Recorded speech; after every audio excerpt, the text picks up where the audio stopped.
Solamente comunicarles de que la próxima semana que nos toca repaso, se va a estar tomando en cuenta los horarios.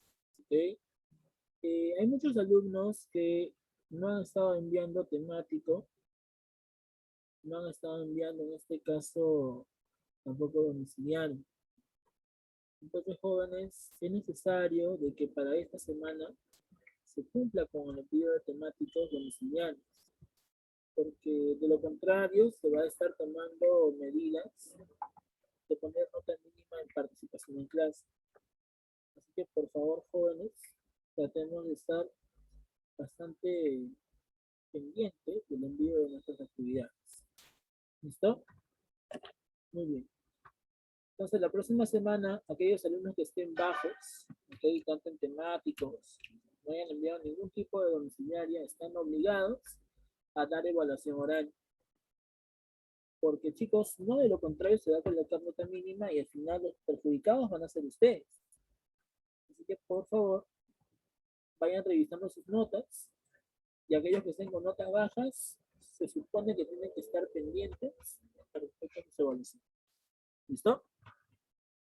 Muy bien. Entonces, vamos a empezar por aquí.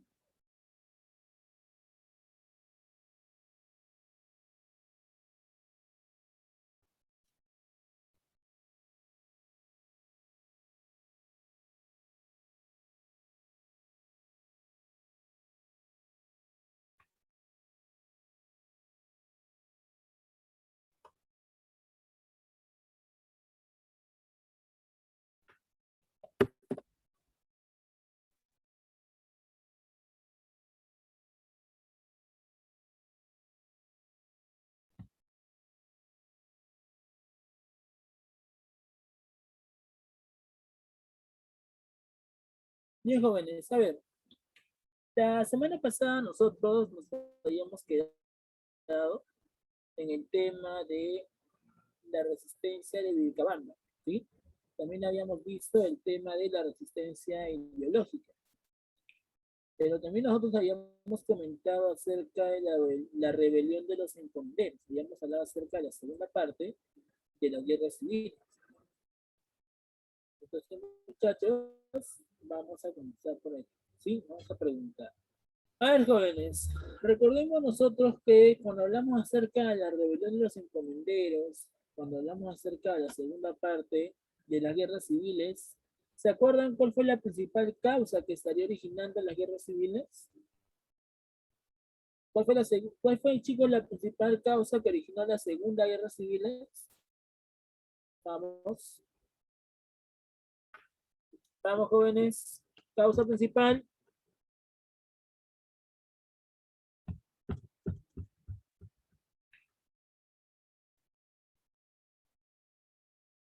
Las leyes nuevas de Indias. Claro, ¿no? Recordemos nosotros que las leyes nuevas de Indias fue la causa principal que estaría originando justamente la guerra civil, ¿cierto? ¿Qué consecuencia trajo consigo las leyes nuevas de Indias? A ver, jóvenes, tenemos en total 32, bueno, 31 alumnos, y sin embargo tengo 2 participantes. A ver, ¿qué pasa con el resto? Vamos, de una vez.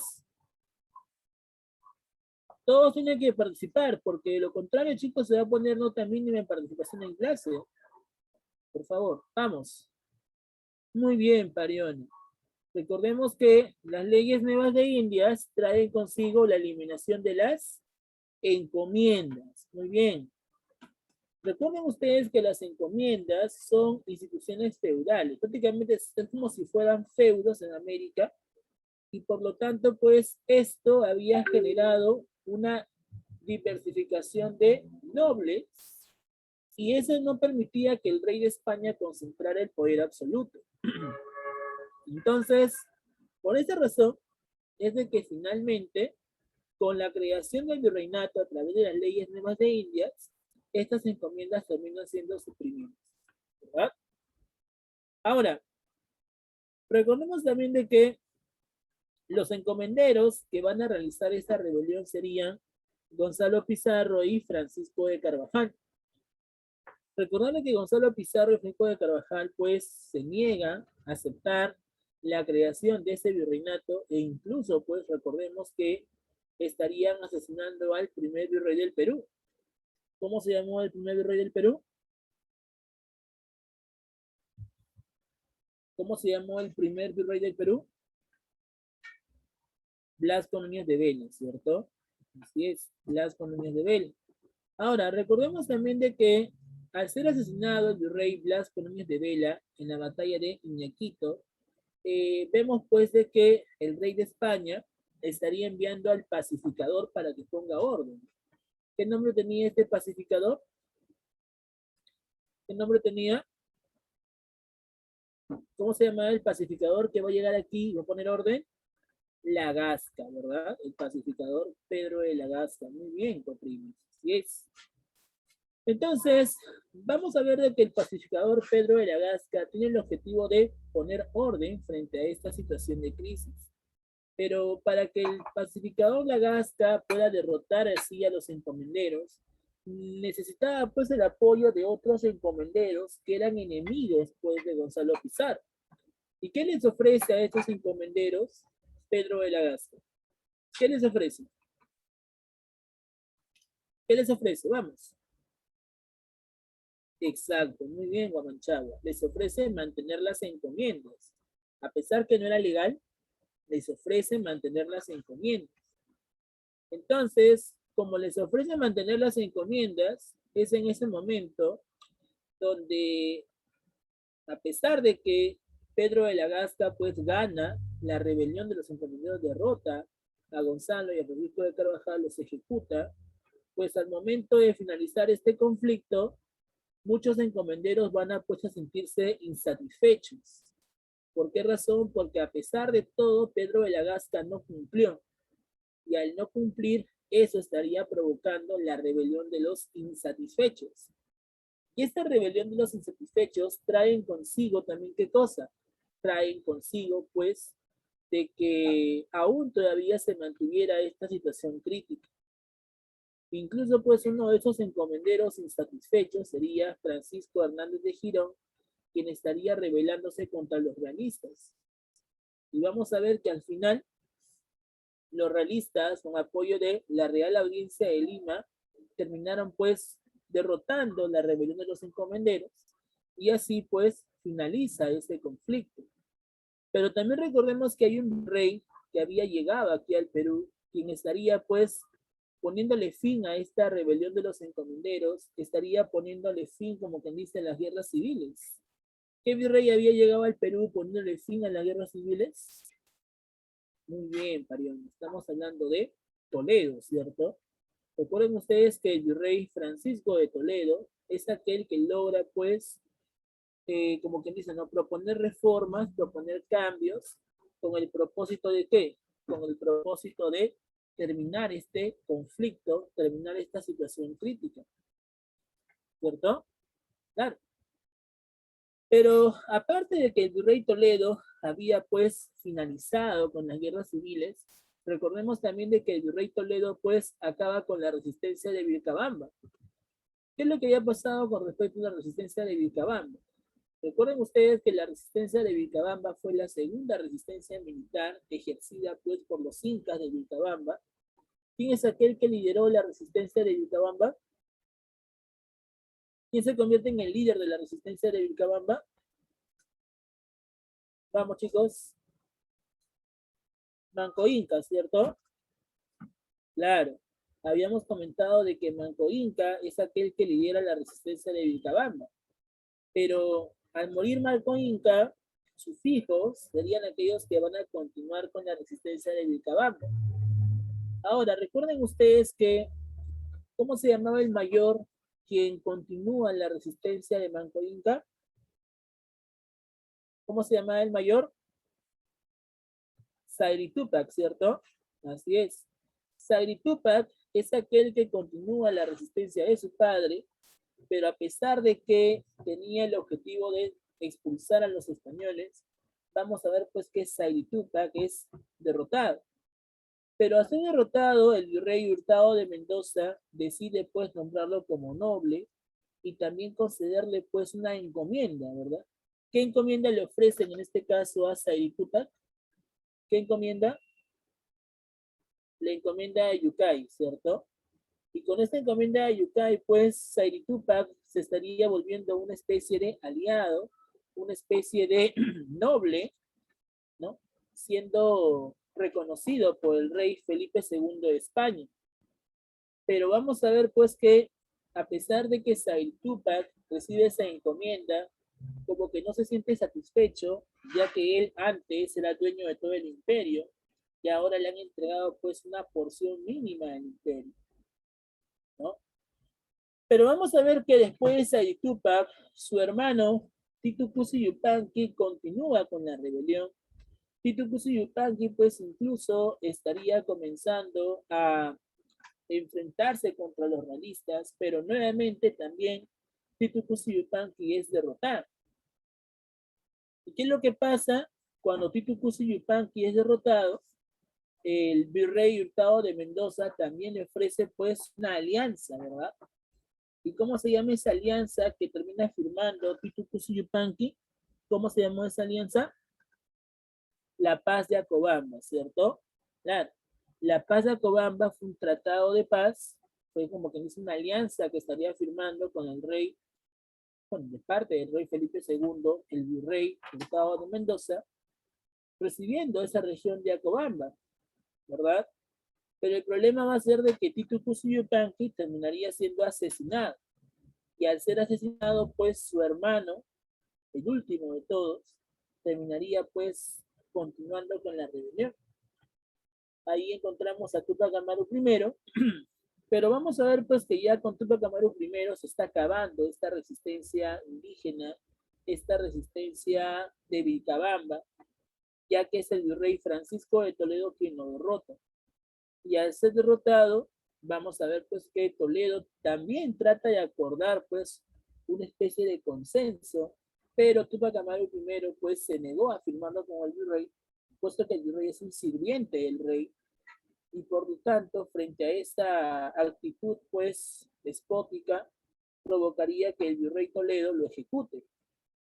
Francisco de Toledo lo ejecuta en la plaza del Cusco, y es ahí donde justamente aparece un mito, ¿verdad? ¿Qué mito se estaría creando una vez de haber sido ejecutado, en este caso Tupac Amaru I? El mito del Incarri, ¿cierto? Claro. Recordemos nosotros que el mito del Incarri sería aquella situación donde el Inca retornaría una vez de que su cuerpo y su cabeza se unan, y así el Inca expulsará a los españoles invasores, ¿cierto? Claro, eso es lo que justamente establecía el Incarri. La palabra Incarri significa Inca rey, que el rey, o sea, va a ser nuevamente el Inca, y es el Inca quien va a gobernar justamente nuevamente sus tierras, ¿cierto? Claro.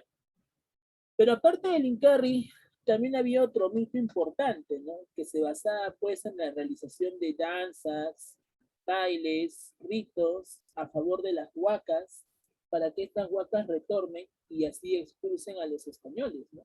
¿Cómo se llamaba este mito realizado a través de bailes, danzas, relacionando a las huacas para que éstas retornen y puedan expulsar a los españoles? Claro, aquí encontramos al Taki Onkoy, ¿cierto? La danza de la enfermedad, ¿cierto? ¿Ah? Este Taki Onkoy, recuerden que fue creado pues en Ayacucho, ¿verdad? Por el cacique Juan Chorne, donde incluso pues el Inca Titu Cusi Yupanqui que había aceptado ser parte de ese Taki Onkoy. Ese Taki Onkoy pues, a pesar de que no fue suficiente para rechazar así la cristianización de los españoles, pues todavía se mantiene en parte. Se representan algunas danzas típicas del Perú, como la danza de las tijeras, ¿no? Donde en sí pues todavía se mantiene esta relación entre la sociedad y sus dioses politeístas, ¿cierto? Ya. Y después encontramos el mito del Yanaguara, que se basaba pues en realizar diferentes castigos, ¿no? A través de enfermedades como la viruela, para todos aquellos que hayan traicionado justamente a quién, hayan traicionado pues a los indígenas, ¿no? En lugar de apoyarlos, los hayan traicionado. Por esa razón es que justamente se estaría dando este problema, ¿no? Entonces vemos que la resistencia ideológica pues tenía el objetivo de rechazar la cristianización. Ahora recuerden ustedes pues de que los indígenas, quienes se mantenían pues totalmente tercos ante esa situación, buscaban de una u otra forma pues continuar con sus ritos, continuar con sus celebraciones. Algunos pues cargaban a sus momias en procesión, algunos pues todavía mantenían ese nexo, ¿verdad? Y para eso pues el virrey Toledo había traído una institución, ¿verdad? ¿Qué institución había traído el virrey Toledo con tal de extirpar las idolatrías, proponer castigos para todos aquellos que se mantengan relacionados a esta religión politeísta? Así es, ¿no? Aquí encontramos al Tribunal del Santo Oficio, ¿no? Caracterizado como la Inquisición, ¿no? La Inquisición va a ser aquella institución que se encarga de proponer pues castigos físicos, torturas, para que así cambie la conducta de la persona, ¿no? Muchos indígenas que todavía pues valoraban su cultura ancestral andina pues eran castigados y hasta que no cambie su forma de pensar no dejaban de ser torturados, ¿no? Muchos indígenas incluso eran acusados de brujería, de hechicería, pero el objetivo de la Inquisición era extirpar las idolatrías. Eso es lo que justamente tenía como principio, extirpar las idolatrías y que la evangelización sea netamente obligatoria. Pero recuerden ustedes, pues, que a pesar que los españoles tuvieron el objetivo de destruir la cultura andina, de acabar con todas las etnias que se encontraban aquí en América, provocando pues la desaparición de nuestra cultura, pues vamos a ver que los españoles no pudieron hacerlo, ¿no?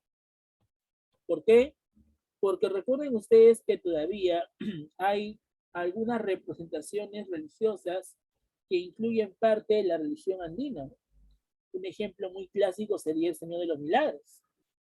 La imagen del Señor de los Milagros, por ejemplo, representa a Cristo crucificado, ¿ya?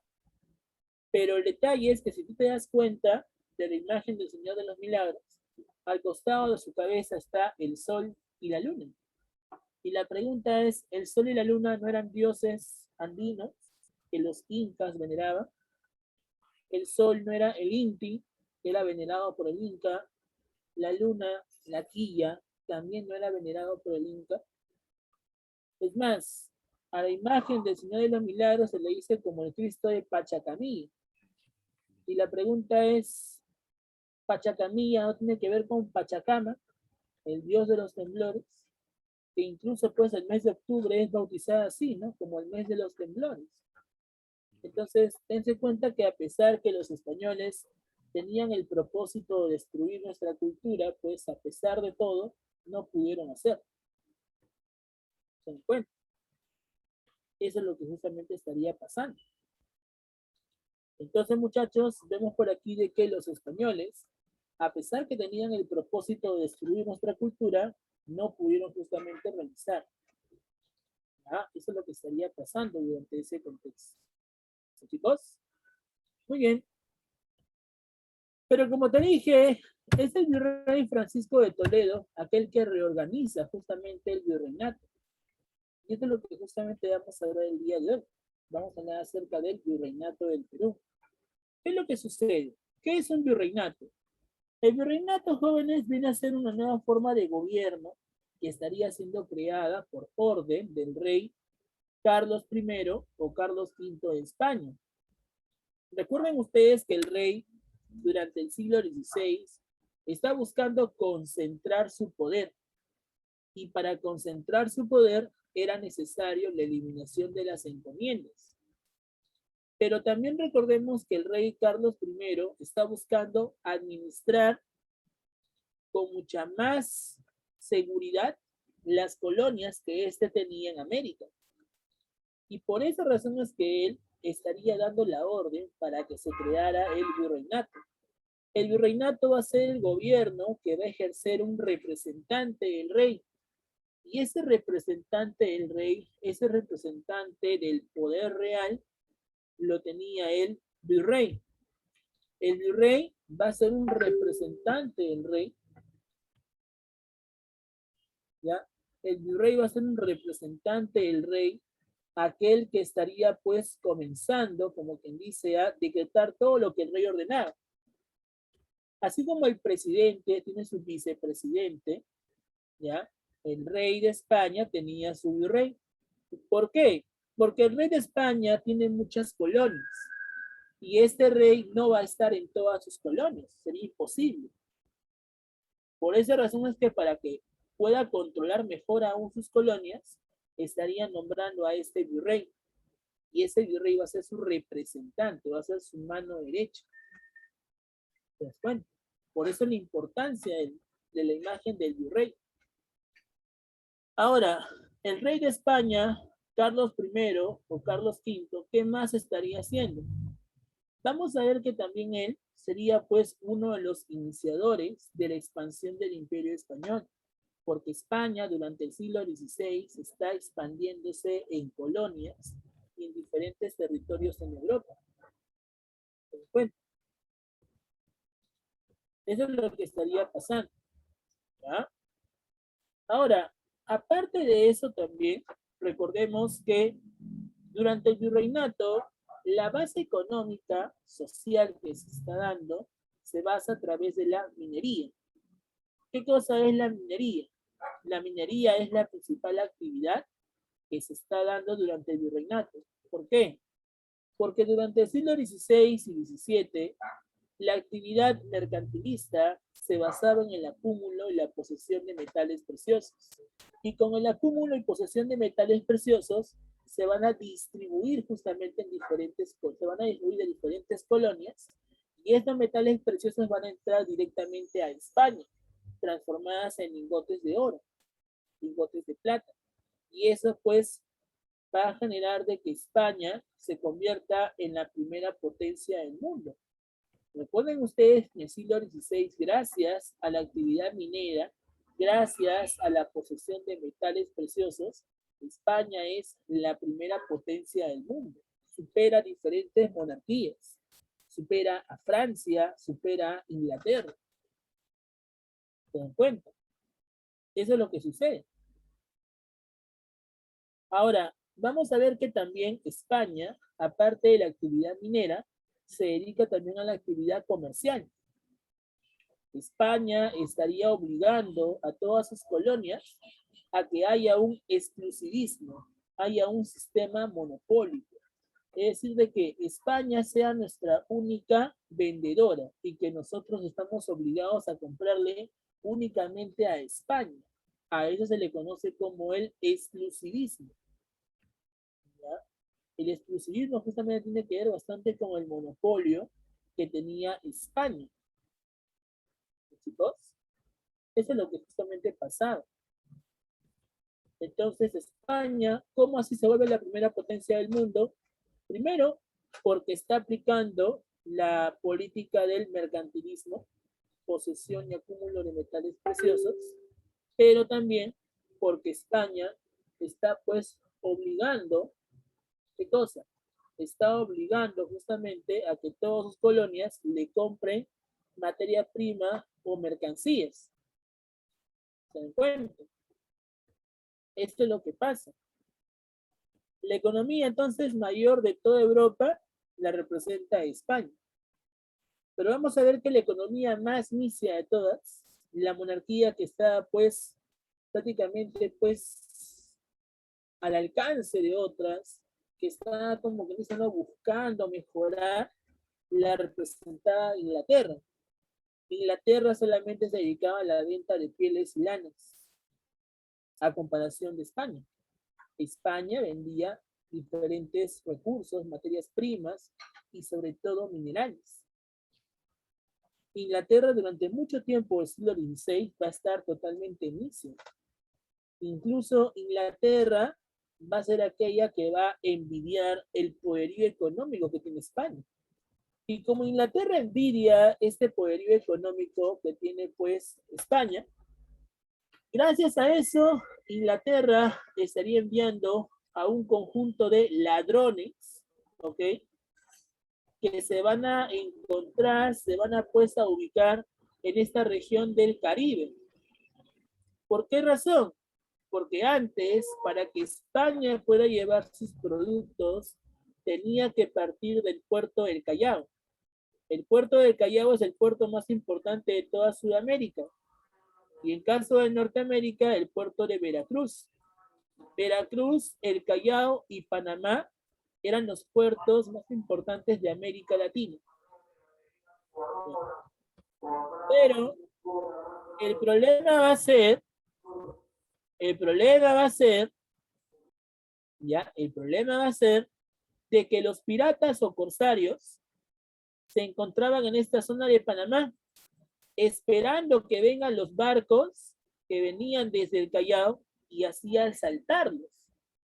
Muchos de estos piratas, llamados los piratas del Caribe, que sí existieron, que no es como te lo pinta Disney, pero sí existieron, asaltaban a los diferentes barcos de España, cargados de oro y de plata. Mientras España se dirigía a Panamá, los piratas los rodeaban, los encañonaban. Producto de los bombardeos, incluso muchos barcos cargados de metales preciosos caían al fondo del mar. Y hoy en día, pues con los grandes avances de la tecnología, ¿no? Con el uso de algunos equipos, se han podido pues fotografiar algunos barcos que tienen ahí pues diferentes metales preciosos que provenían desde el Callao. Se han encontrado también documentos, se han encontrado pliegos de pergamino que relacionaban pues la fecha, 1540, 1560, 1570, y todo decía Lima Callao. Por esa razón es que los piratas del Caribe sí existieron. ¿Te das cuenta?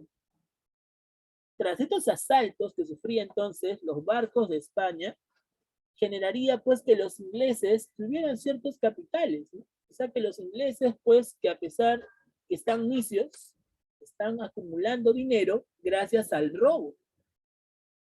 ¿Te das cuenta?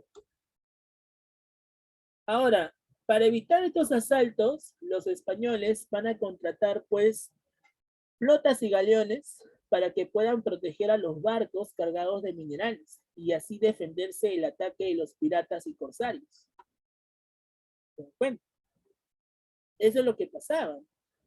Entonces, vemos pues que los ingleses, a pesar que están nicios en esa época, buscan de una u otra forma pues perjudicar a España y así la perjudicaban. Ahora, aparte de los piratas o corsarios, otras monarquías como Francia, Holanda, ¿qué es lo que van a hacer? Van a llegar al puerto del Callao y van a vender mercancías. España, como era exclusivista, le vendía el precio que quiera a todos los que busquen comprar sus mercancías.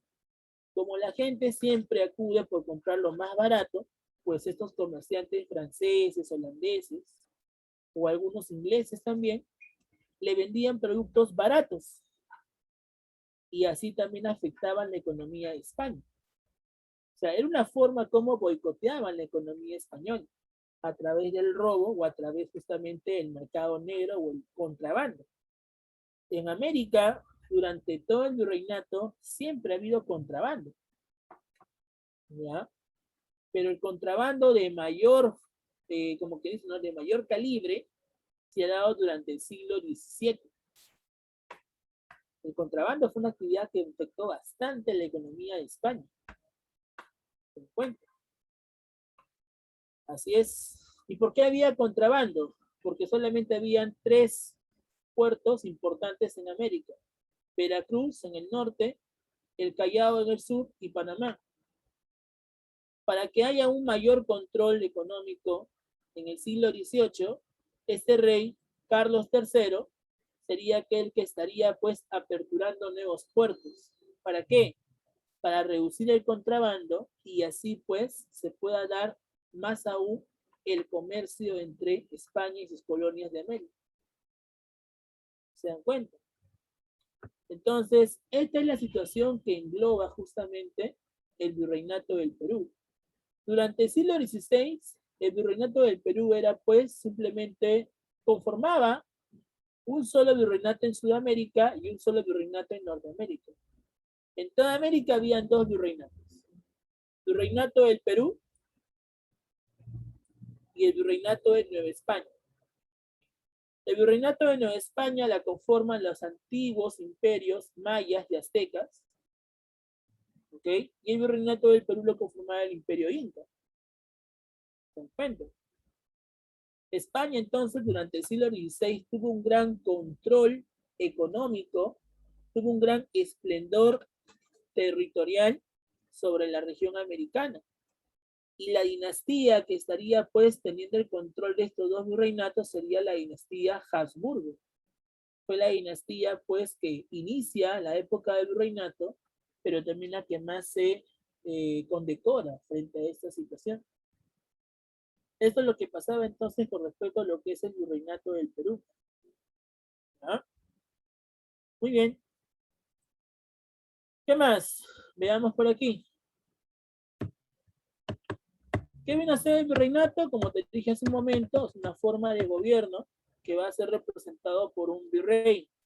¿Quién era el virrey? El virrey era la mano derecha del rey de España.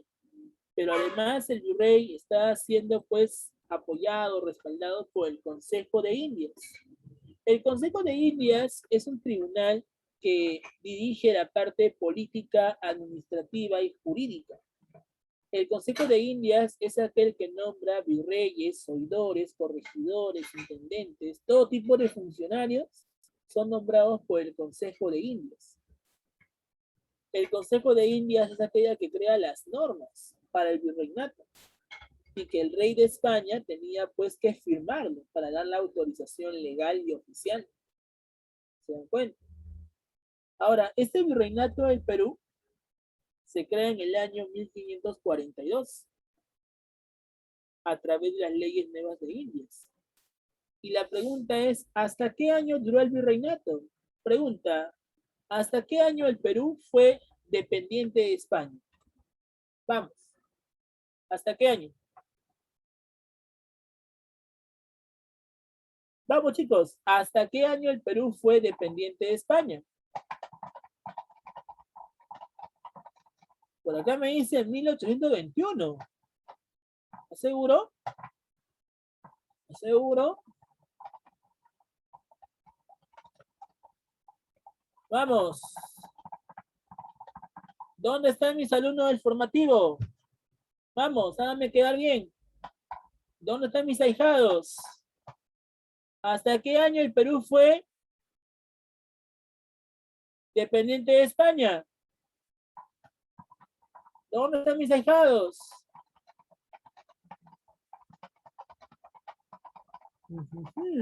Ya te olvidaste, ya. A ver, jóvenes. Muchos chicos se confunden entre 1821 y 1824.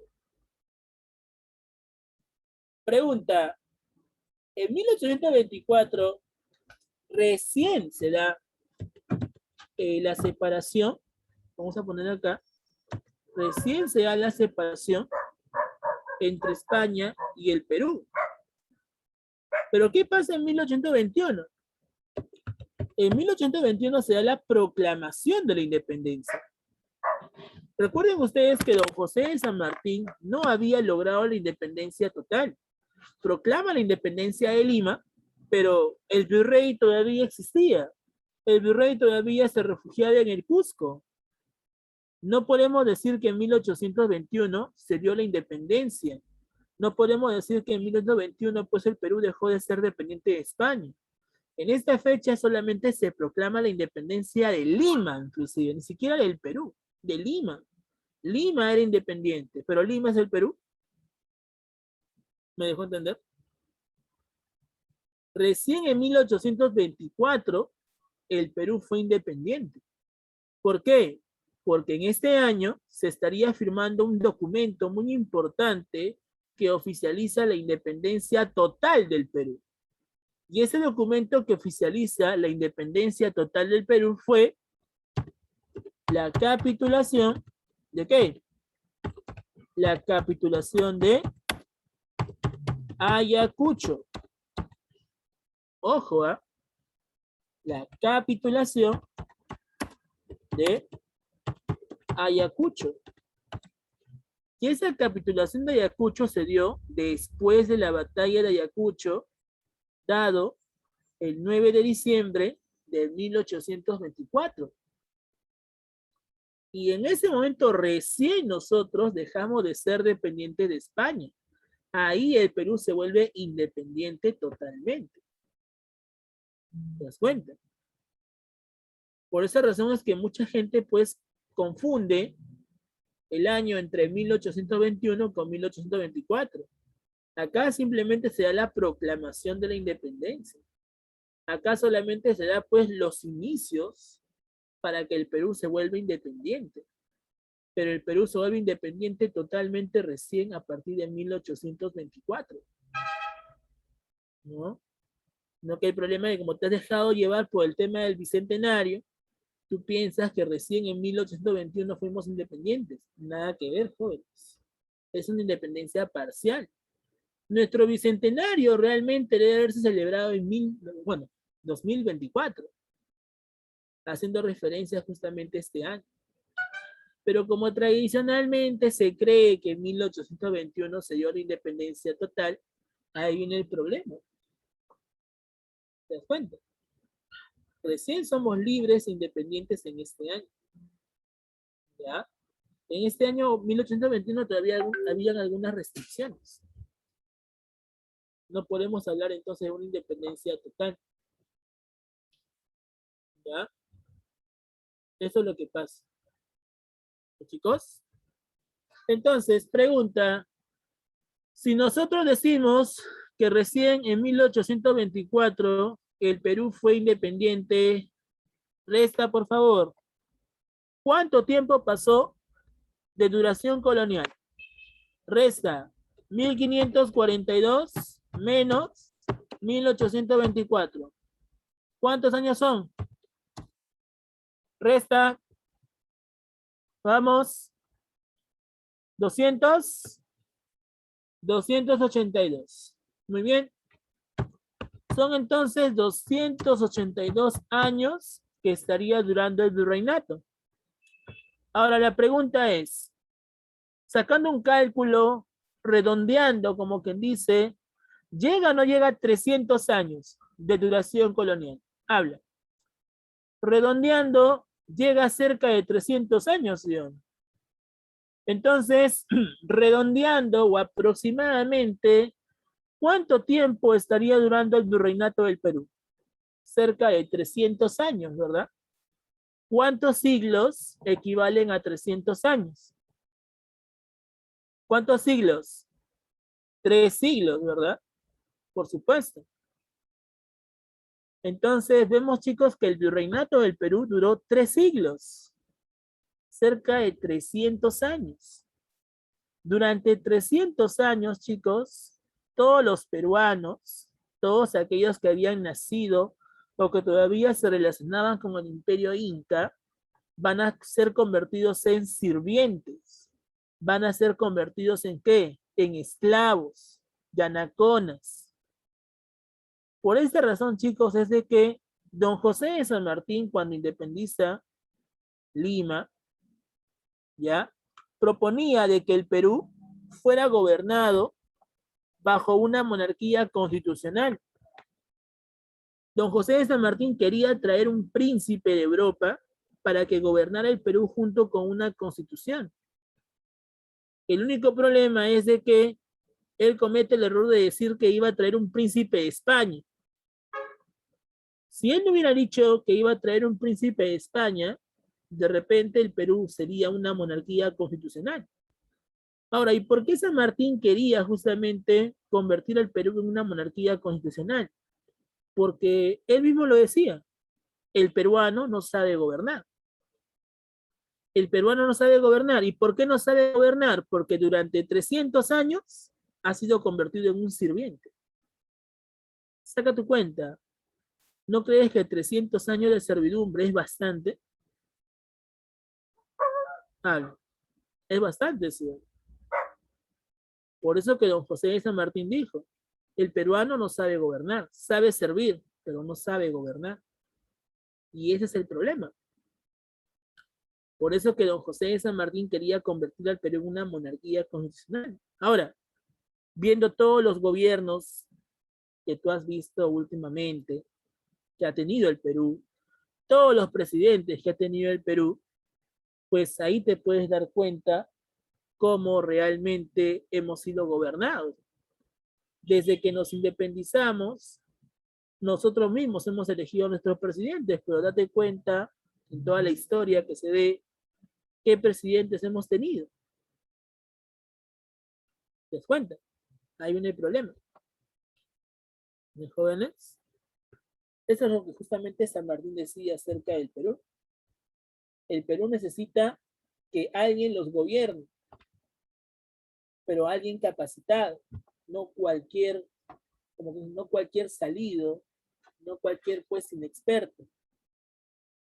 ¿Te das cuenta? Así es. Entonces son cerca de 300 años que el Perú va a ser gobernada por el virreinato. ¿Ok? Ahora, ¿cuáles son las causas? ¿Cuáles son las causas que originaron justamente el virreinato? Por aquí lo podemos ver, ¿no? Primera causa, mejorar la administración de la renta del Estado, es decir, que haya un mayor manejo de los impuestos que venían desde América. El rey de España quiere saber qué cantidad de impuestos y sobre todo qué cantidad de metales preciosos están viniendo directamente desde América. Eso es lo que el rey de España quiere saber. Por esa razón es que para el rey de España es importante realizar cambios. Por eso es que el virrey Toledo, con sus reformas toledanas, genera que el virreinato del Perú tenga una mayor administración. Aumentar la producción, ¿a qué se refiere? A que se continúe con la extracción de minerales y también el cobro de impuestos, ya que con eso se mantiene así la corona española. Implantar el orden político. ¿Qué significa implantar el orden político? Que el rey sea la única autoridad y por lo tanto sea la única, como que dice ley, que se determine en sus colonias americanas. Acabar con las guerras civiles, por supuesto. Recuerden ustedes que las guerras civiles provocaron la decadencia de las gobernaciones y encomiendas. Y buscar una buena administración relacionado bajo el control del Consejo de Indias. Como te dije, el Consejo de Indias viene a ser aquella institución que va a gobernar junto con el rey de España y va a proponer normas, leyes que el rey debe aprobar. Entonces, estas son las causas que van a originar justamente el desarrollo de nuestro virreinato. ¿Te das cuenta? Eso es lo que pasa durante el virreinato. ¿Ok? ¿Qué más? Bueno, acá se puede ver el mapa un poco más amplio que ya te expliqué, ¿no? Con respecto a la dinastía de los Habsburgo. Pero en el siglo XVIII, el virreinato del Perú cambia. ¿Y por qué cambia? Porque vamos a ver de que internamente se van a dar rebeliones, denominadas como rebeliones indígenas. Y tras estas rebeliones, pues será necesario tener un mayor control sobre las colonias de América. Por esa razón es de que muchas autoridades comenzaron a formar nuevos virreinatos, como el caso del virreinato de Nueva Granada y Río de la Plata. Esos virreinatos poco a poco van a controlar, poco a poco van a tener, pues, como que la mejor administración de las colonias en América del Sur. Por eso es que en el siglo XVIII, bajo la dinastía borbónica, América ya no tenía dos virreinatos, ahora América tiene cuatro virreinatos. Nueva España, México, Nueva Granada en el norte, el virreinato del Perú y el virreinato de Río de la Plata. Son 4 virreinatos que van a haber en el siglo XVIII. ¿Se dan cuenta? Pero con el proceso de la independencia en Sudamérica, pues poco a poco se van a desintegrar los virreinatos. El primero que cae es el virreinato de Río de la Plata, tras la corriente libertadora del sur de don José de San Martín. También el virreinato de Nueva Granada, que cae producto de la corriente libertadora del norte de Bolívar. Bolívar y San Martín se vinieron abajo con 2 virreinatos. Ojo. Y el último virreinato, que fue el virreinato del Perú, pues fue la lucha conjunta. La primera la que la inicia es San Martín y el que la concluye finalmente es Bolívar. Y así poco a poco se vienen abajo con los virreinatos. Lo de Nueva España, bueno, pues eso le corresponde a los mexicanos, ¿no? Como el cura Hidalgo, ¿no? Le corresponde pues a diferentes personajes. Pero con respecto a Sudamérica, vamos a ver pues que Bolívar y San Martín son aquellos que se van a encargar de venirse abajo con esos virreinatos. ¿Se encuentran? ¿Ya? Muy bien, pero ¿cómo así España se vuelve la primera potencia del mundo? Lo que pasa es que España, a partir de 1517, va a ser gobernada por este rey muy importante llamado Carlos I o Carlos V. ¿Quién era Carlos I o Carlos V? Carlos I o Carlos V, debes recordar tú que es hijo de quién? Es hijo de Juana la Loca. Juana la Loca, su madre se llamaba así, Juana la Loca, y Felipe el Hermoso.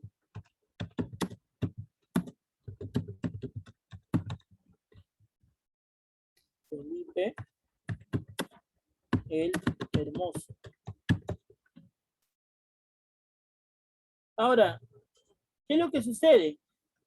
Recuerden ustedes que Juana la Loca es hija de los reyes católicos, de Fernando de Aragón y Isabel de Castilla. Pero al morir Isabel de Castilla, creo que también te había comentado, al morir Isabel de Castilla, se supone que Juana iba a ser la nueva reina, porque era la mayor. Después de Juana estaba Catalina de Aragón, pero entre ellas, la más adecuada iba a ser Juana. Pero su padre, Fernando el Católico, quien se rehusaba a dejar el poder, acusa a Juana de sufrir de esquizofrenia. La acusa de loca. Y al acusarla de loca, no estaba en capacidad para gobernar y es encerrada en una torre. Al ser encerrada en una torre, Juana es obligada a casarse con este príncipe llamado Felipe el Hermoso. Era un príncipe que venía desde Austria, desde la antigua región del Cir.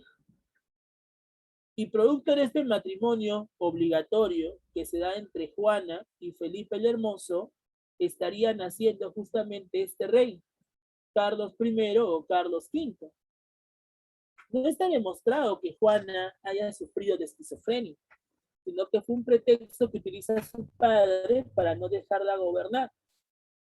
Bueno, porque si Juana hubiese sufrido de esquizofrenia, ¿no crees que su hijo también hubiese sufrido de esquizofrenia?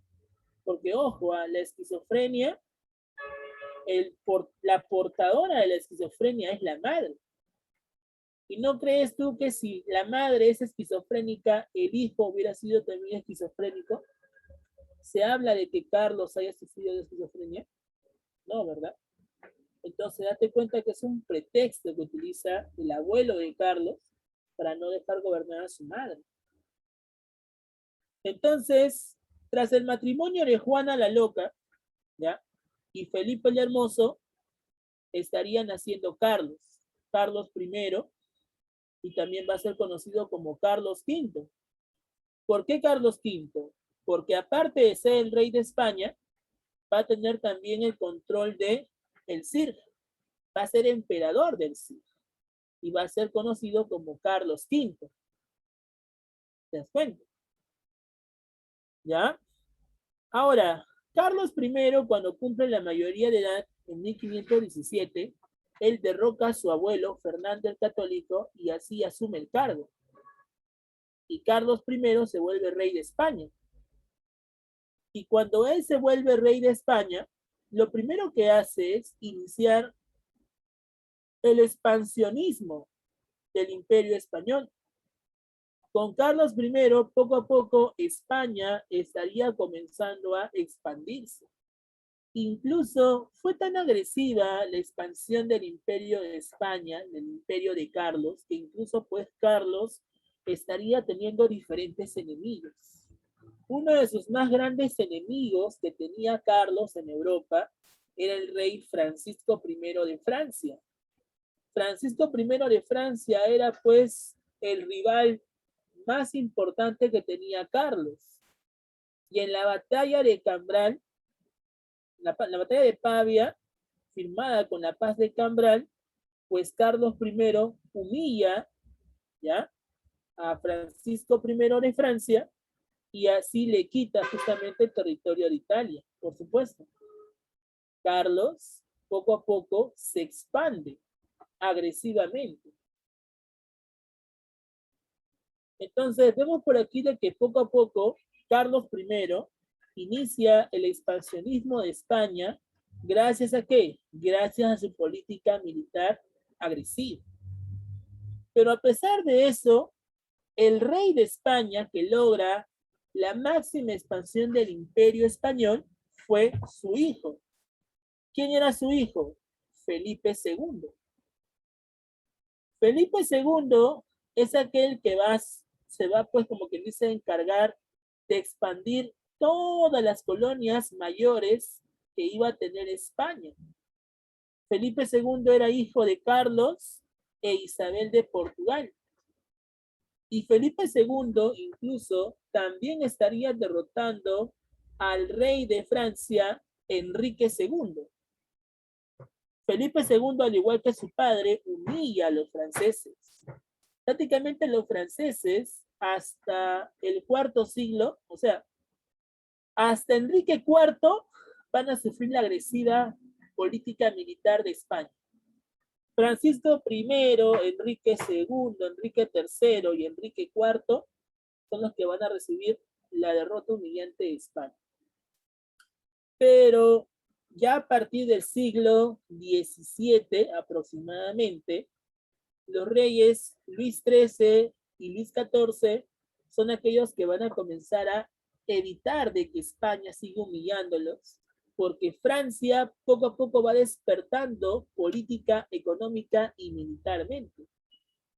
Y en el siglo XVII, más o menos en el año 1620, Luis XIV, el rey Sol, logra convertir a Francia en la primera potencia.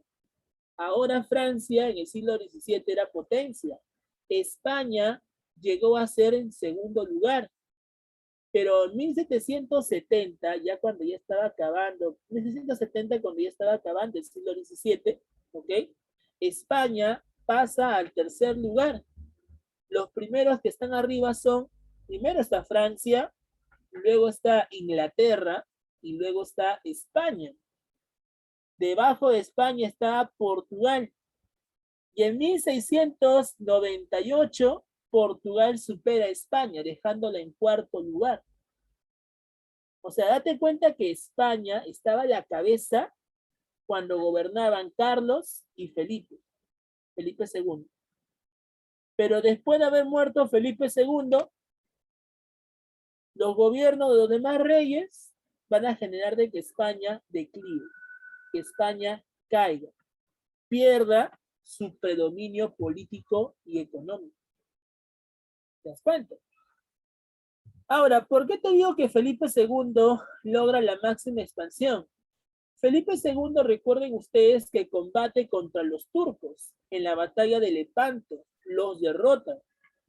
Felipe II derrota también al rey Enrique II en la batalla de San Quintín.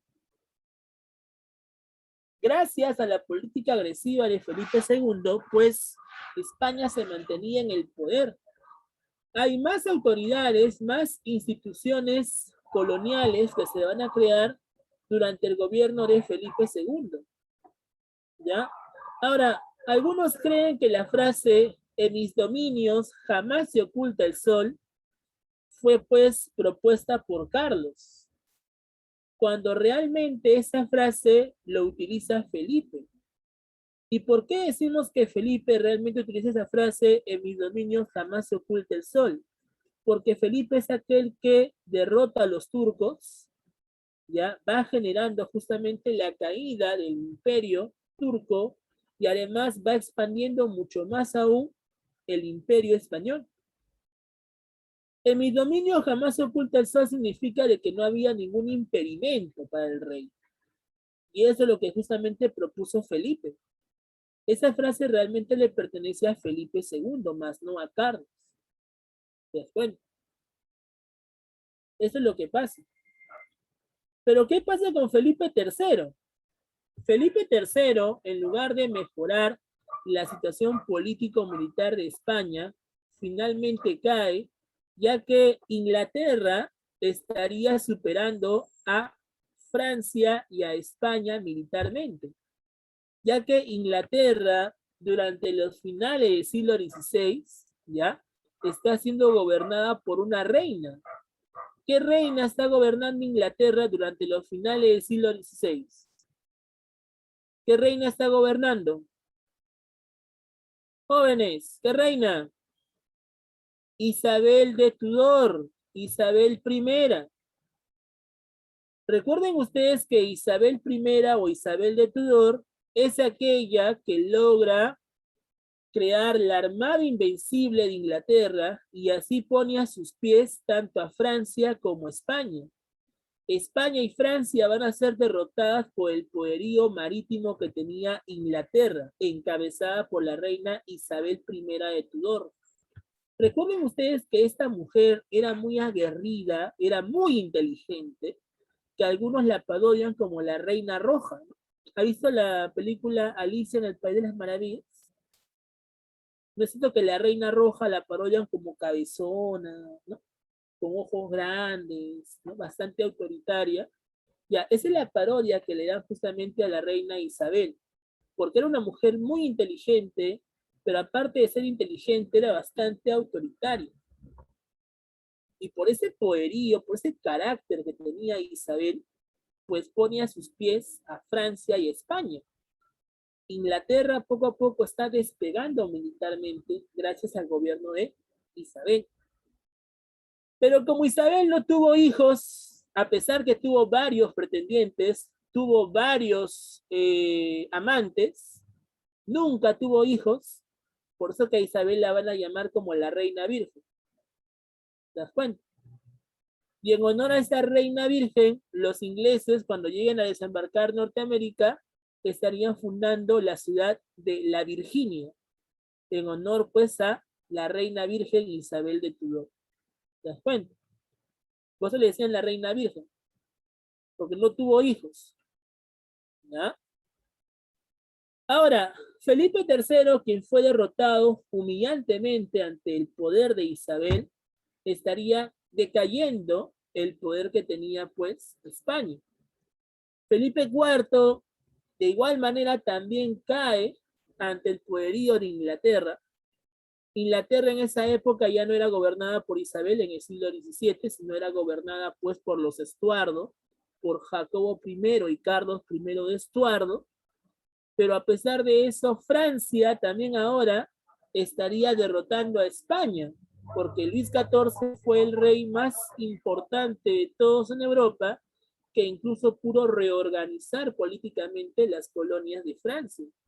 Y Francia poco a poco va despegando económicamente, y es por eso que te digo de que Francia se vuelve la primera potencia del mundo en el siglo XVII. Ahora, Carlos II fue aquel que se vino abajo con la dinastía Habsburgo o la dinastía de los Austrias, porque este rey lastimosamente era estéril, no tuvo descendientes, no tuvo hijos. Recuerden ustedes que la monarquía se heredaba de padre a primogénito. Y Carlos II, a pesar que tenía las mejores mujeres de la nobleza, no podía engendrar a ningún hijo porque era estéril. y producto de su esterilidad va a ser llamado como el hechizado. ¿Se dan cuenta? Mucha gente pensaba que le habían hecho brujería para que no tuviera hijos y por eso le decían el hechizado. Pero cuando muere Carlos II, dejó sin heredero España y eso estaría provocando la guerra de sucesión española, lo cual estaría generando que España cambie de dinastía. La dinastía de los Habsburgo acaba con Carlos II y después de Carlos II, Felipe V, el nuevo rey de España, estaría iniciando la dinastía de los Borbones en el siglo XVIII. En el siglo XVIII entonces vemos que Felipe V es aquel que inicia la dinastía Borbón. ¿Ya? Algo breve nada más con las reformas toledanas, aunque ya te he explicado todo con respecto a las reformas toledanas, solamente recordemos nada más. Francisco de Toledo, considerado como el quinto virrey, fue aquel que logra reorganizar el virreinato proponiendo cambios, proponiendo reformas, ¿ok?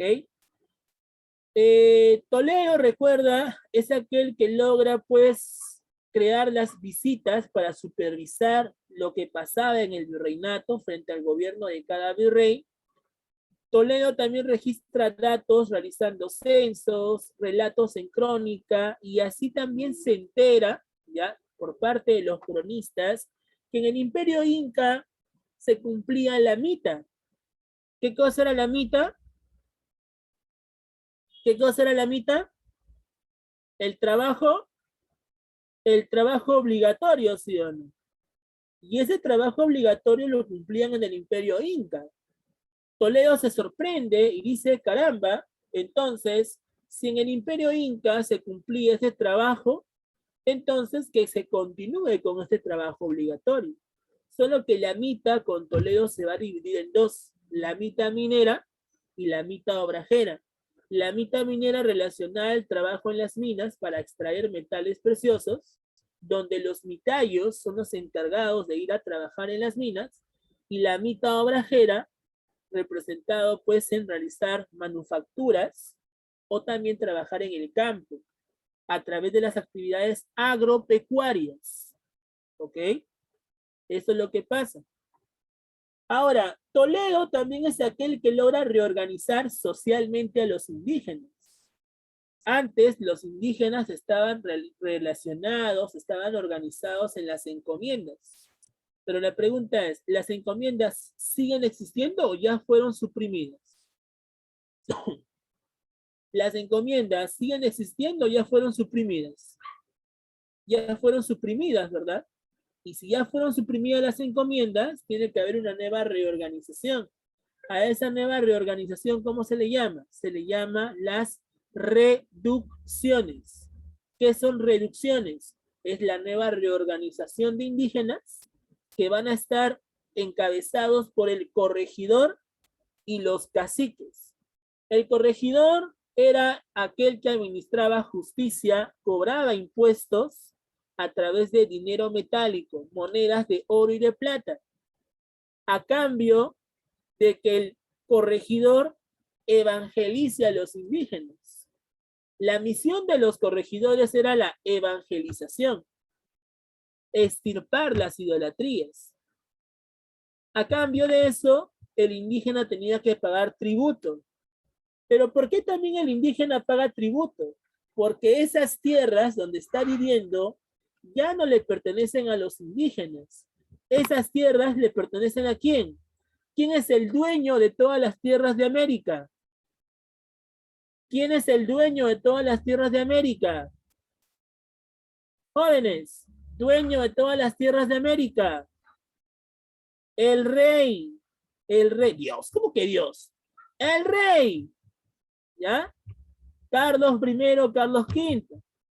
Y por lo tanto, si el rey es el dueño de todas las tierras en América, ¿qué va a pasar? Tú que estás viviendo en las tierras del rey, tienes que pagar alquiler. Y ese alquiler que están pagando los indígenas se le conoce como el tributo indígena. Ahora, la pregunta es, en toda la colonia, ¿qué sector social conforma la mayor población? ¿Los nobles o los indígenas? ¿Quiénes conforman la mayor población?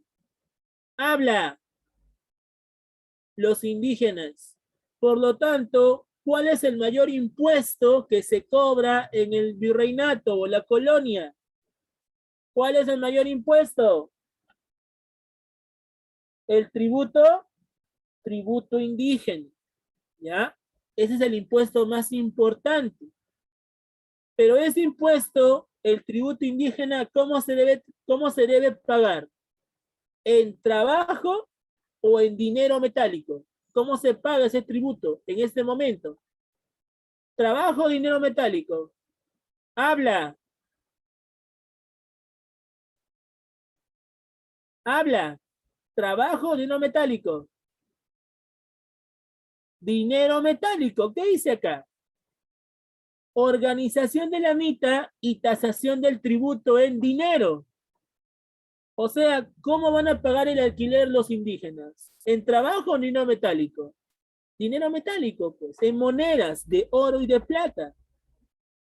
Recuerda que antes, en las encomiendas, el indígena tributaba con trabajo, pero con las reformas toleranas, el indígena ya no tributa con trabajo, ahora tributa con dinero metálico. Y si no tiene plata, profe, que lo consiga. Al corregidor no le interesa de dónde saques plata, pero tienes que tener para pagar tu tributo. Si no pagaban tributo, a la Inquisición. Así como los reyes mandaban a la Bastilla en Francia a todos aquellos que no pagaban impuestos o de repente pues no se arrodillaban ante el rey, igualito pasaba aquí. Todos aquellos que no pagaban tributo indígena eran llevados a la Inquisición. Los acusaban de brujos, de herejes, con tal de que sufran y paguen su tributo. Así como la SUNAT te sanciona por no pagar impuestos, por no declarar tus impuestos a tus papás que tienen su negocio, igualito pasaba aquí. Entonces, los indígenas tenían que buscar dinero metálico de donde sea, por debajo de las piedras, pero tenían que tener dinero para pagar sus tributos. ¿Les cuento? Eso es lo que pasaba. Ahora, Toledo también recuerda, es aquel que establece el Tribunal del Santo Oficio. Este Tribunal del Santo Oficio, recuerda, se encarga de qué? Se encarga principalmente de generar castigos físicos a todos aquellos que todavía eran idólatras, que todavía pues creían en sus dioses paganos politeístas. El Tribunal del Santo Oficio estaba relacionado con la Inquisición. Y como estaba relacionado con la Inquisición, justamente en ese momento se estaría dando pues este detalle, ¿no? De que ahora los indígenas poco a poco van a ser pues coaccionados, los indígenas van a tener que, en este caso pues, cambiar su forma de pensar, su forma de creer, venerar ahora al Dios de los españoles. Se está imponiendo el cristianismo católico. Por esa razón, muchachos, vemos aquí de que el Tribunal del Santo Oficio permitió extirpar las idolatrías, porque los indígenas todavía se mantenían tercos ante sus antiguos dioses. ¿Se dan cuenta? Con Toledo también estarían llegando los jesuitas, conocidos también como la Compañía de Jesús, ¿ya? Quienes se van a encargar de la educación. Van a dedicarse a enseñar, pues, doctrinas relacionadas a la escolástica principalmente.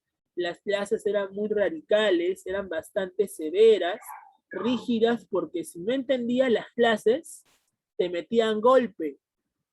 Los jesuitas eran bastante drásticos. Para los jesuitas no existía el diálogo. No entendiste, golpe. Y ahí justamente aparece la frase, la letra con sangre entra. Si no entendías, golpe. Por esa razón es que a veces en provincia, en la sierra, no me vas a dejar mentir, hay papás que a veces cuando no estudias o cuando de repente no entiendes una lección en clase, pues utilizan la violencia. No es porque esas personas sean violentas, sino es como los han educado en su época. En provincia, la violencia es utilizada. Es utilizada justamente ¿para qué? Para poder llevar por el buen camino a la persona, para que cambie su actitud. ¿Te das cuenta? Creo que en provincia, pues, los profesores aplican violencia. Un látigo de 3 puntas, palo, claro, a pesar que está prohibido, pero es una tradición que todavía se mantiene. Eso justamente lo trae consigo los jesuitas. Los jesuitas eran unos abusivos. Así es. Y para acabar con Toledo, recuerda que él es aquel que pone fin a la resistencia de Vilcabamba. ¿Ya? Entonces, por aquí, chicos, tenemos las diferentes formas de explotación indígena. Primero a través de la mita, trabajo obligatorio. Esta mita se divide en dos. La mita minera, donde los mitayos entran a las minas, se extraen minerales. Las minas más importantes en esa época era Potosí, en la Sierra Sur, la mina de Cerro de Pasco, ¿ok? La mina de Santa Bárbara. Y la mita obrajera se relaciona principalmente en el trabajo de los talleres textiles, realizando manufacturas, vestimenta, mercancías a mano, pero también el trabajo en el campo. Los indígenas que trabajaban en el campo eran llamados yanaconas. ¿Te acuerdas quiénes eran los yanaconas en el Imperio Inca? ¿Quiénes eran los yanaconas? Los sirvientes, ¿sí o no? Por lo tanto, los indígenas que trabajen en el campo van a ser llamados yanaconas. Los esclavos africanos, ¿ya? Van a ser traídos al Perú durante la colonia, puesto que España, Inglaterra y Portugal son los mayores traficantes de esclavos. Y eso provocaría que los esclavos sean traídos al Perú como mercancías. Los esclavos más jóvenes, los esclavos más resistentes costaban más que otros, mientras que los esclavos ancianos o los esclavos niños, ¿ya? Pues los remataban. El objetivo es que los esclavos cumplan un determinado trabajo, que es la servidumbre. ¿Te das cuenta? Ahora, muchos esclavos del África, cuando eran llevados a las haciendas de la sierra, a la altura, se morían en el camino porque no soportaban el soroche, no soportaban la altura, no estaban adaptados. Los indígenas estaban felices porque ellos están adaptados, pero los esclavos africanos no, porque no están adaptados a la altura. Por eso es que los esclavos del África van a ser llevados a la costa, van a ser llevados a las haciendas costeñas.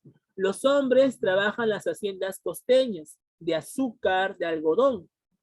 Las mujeres esclavas se dedicaban a la cocina, se dedicaban a la crianza de los hijos de sus amos. Pueden ser criollos, peninsulares. O sea, los esclavos africanos hombres trabajaban en las haciendas costeñas, las esclavas mujeres, las esclavas africanas, trabajaban en la cocina y también criaban a los hijos de sus amos. ¿Ya? ¿Por qué crees tú que en el Perú muchos platos típicos son hechos por manos negras? Porque justamente las negritas se encargaban de la cocina. La mazamorra, la carapulcra, sopa seca, frijoles, seco. Todos esos platos típicos que tiene el Perú fueron hechos por las esclavas africanas. El anticucho, por ejemplo. ¿Te das cuenta? Eso es lo que pasaba. ¿Los jóvenes? Muy bien. Y para finalizar, vamos a ver aquí el aspecto social. A la cabeza de la sociedad estaba la nobleza. La nobleza la conformaban los peninsulares, es decir, los españoles propiamente dicho, los españoles que nacieron en la península, los españoles europeos. Todos los peninsulares tenían derecho a trabajar en cargos públicos. Tenían títulos de propiedad, tenían yanaconas, esclavos, también tenían pues algunos impuestos que los beneficiaban como parte de la alta nobleza. La nobleza media la conforman los criollos, ¿ya? Esta nobleza media también es llamada como la República Indiana. ¿Qué significa República Indiana? Criollos o españoles americanos. Los criollos eran hijos de españoles que nacieron en América y solamente por haber nacido en América son llamados criollos. Pero además, como nacieron en América, ellos no pueden acceder a cargos públicos. Solamente los peninsulares tenían la opción de tener cargos públicos. ¿Por qué? Porque había una fuerte discriminación racial. Solo los peninsulares podían acceder a cargos y los demás no. ¿Te das cuenta? Pero habían algunos indígenas que van a ser parte de la nobleza baja, conocido como la nobleza indígena. Y esta nobleza indígena la conforman los caciques. ¿Quiénes son los caciques? Son los responsables de cada reducción indígena. Y estos responsables de cada reducción indígena tienen la obligación ¿de qué? Tienen la obligación, en este caso, de velar por la seguridad interna de cada población. Pero además estos caciques tenían propiedades, tenían tierras, esclavos y anaconas. Tupac Amaru II, José Gabriel Condorcanqui Noguera, él era un cacique.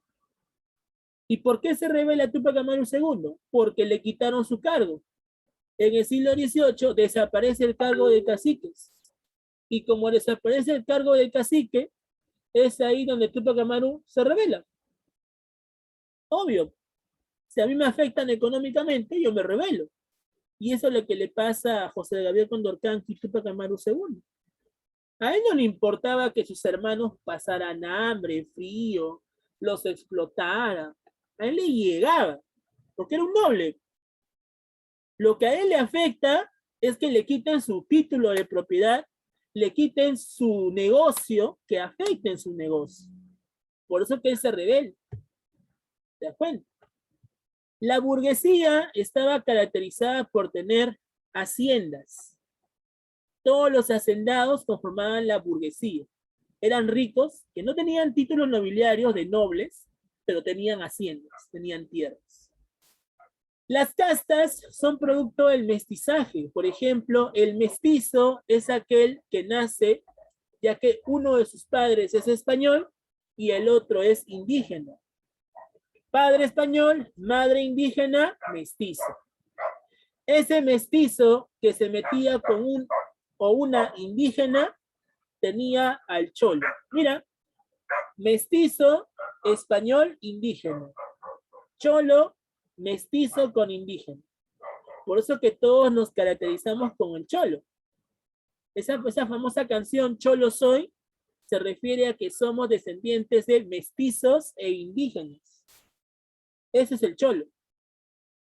El mulato es la unión entre un indígena y un negro.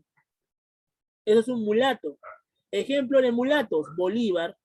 Bolívar era mulato. San Martín era criollo, pero Bolívar era mulato. ¿Te das cuenta? El sambo. El sambo es la unión entre un mulato y un negro. Sambo. ¿Te das cuenta? El mestizaje entonces o las castas son producto de la mezcla de razas. ¿Te das cuenta? El mestizo está a la cabeza. Después del mestizo está el cholo. Del cholo está el mulato. Del mulato está el sambo. ¿Te das cuenta? Y en caso de los esclavos, como te dije, ellos van a encargarse del trabajo en las haciendas costeñas, los hombres y las mujeres en el hogar, en la cocina y la crianza de los hijos de sus amos. Pero entre esos esclavos africanos habían los denominados negros rebeldes, conocidos como los cimarrones. Los cimarrones eran los más rebeldes que se escapaban de la casa de sus amos, ¿ya? Y cuando se escapaban de la casa de sus amos, se refugiaban en los bosques. Y a esos negros que se encontraban en los bosques se le conocían como los palenques. Palenques se le conocían a los negros refugiados en bosques. ¿Te das cuenta? También estaba el negro bozal. El negro bozal es aquel que no podía hablar muy bien el español. Y le ponían un bozal justamente para que aprendiera a hablar bien el español. ¿Te das cuenta? Eso es lo que justamente trajo consigo el mestizaje durante este proceso de la colonia. ¿Ya, jóvenes? Y bueno, eso sería todo por el día de hoy. Ya después vamos a ver la parte económica, la parte política, administrativa y todo. ¿Ya? Vamos a la dirigida rápidamente. Todos con su dirigida, por favor. Todos con su dirigida. Saca tu dirigida.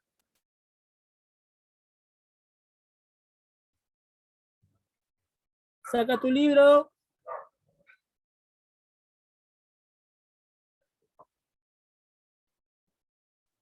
Ya.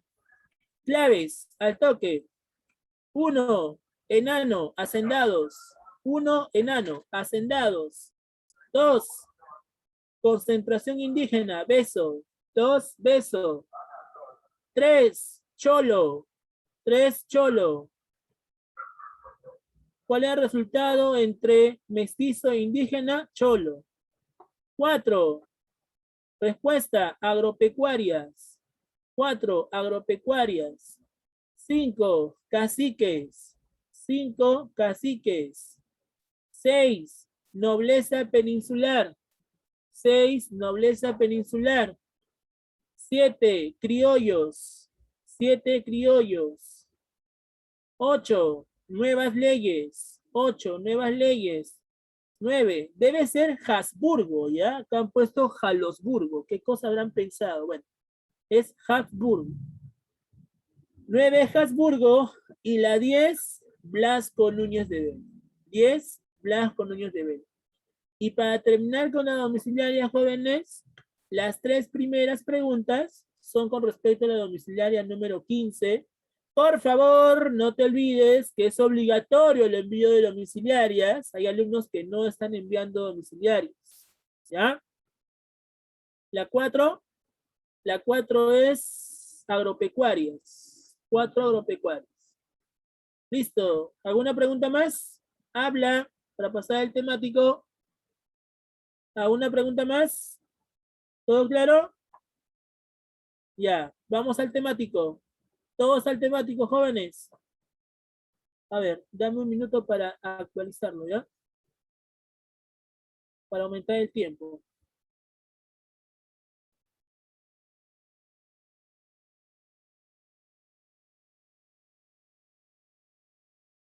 Un minuto. Vayan entrando los demás.